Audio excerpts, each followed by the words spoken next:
Que ce soit en camping ou dans l'arrière-cour, c'est toujours plaisant de s'asseoir avec des proches et des amis autour d'un feu de camp. Cependant, nous devons garder à l'esprit plusieurs consignes de sécurité pour que nos soirées demeurent inoubliables. Aujourd'hui, nous avons le plaisir d'accueillir Scott Miracle, chef du service des incendies de la Première Nation des Mohawks de la baie de Quinte et membre de l'Association des pompiers autochtones du Canada, pour parler de la sécurité relative aux feux de camp. Bienvenue parmi nous, chef Miracle. D'entrée de jeu, lorsque nous envisageons de faire un feu de camp, que devons-nous garder en tête? Vous devez toujours tenir compte des facteurs climatiques comme le vent, la chaleur et l'humidité relative. Assurez-vous que le foyer se trouve à au moins 3 mètres de tout matériau combustible, tels que des bâtiments, du bois, des arbres et des broussailles. Donc, si les conditions semblent bonnes et que nous nous apprêtons à allumer le feu, quelles mesures devons-nous prendre? Ne brûlez que du bois sec, faites un feu de petite dimension et n'utilisez aucun produit chimique. Tenez les enfants et les animaux à distance, retenez les vêtements amples et conservez un seau d'eau ou de sable à proximité, juste au cas où vous perdriez le contrôle du feu. Vous pourriez aussi songer à mettre une grille sur le feu en guise de pare-étincelle.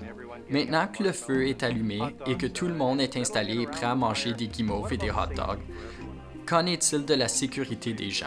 Vous, et plus précisément les enfants, devriez toujours vous tenir à une distance sécuritaire du feu. Ne lancez jamais rien dans le feu qui n'est pas destiné à être brûlé et ne laissez jamais un feu de camp sans surveillance. Bon, d'accord. Et lorsque la soirée tire à sa fin, comment devrions-nous procéder pour éteindre le feu? Vous devriez verser délicatement de l'eau sur les flammes, brasser le tout en vous assurant de recouvrir le charbon, puis verser encore de l'eau afin de vous assurer que le feu est complètement éteint. Merci, chef Miracle, de vos précieux conseils de sécurité. Rappelez-vous que la sécurité incendie revêt une grande importance pour chacun de nous, coûte que coûte. L'Association des pompiers autochtones du Canada recommande de prendre garde au feu, peu importe l'endroit, que ce soit à l'intérieur ou à l'extérieur de la maison.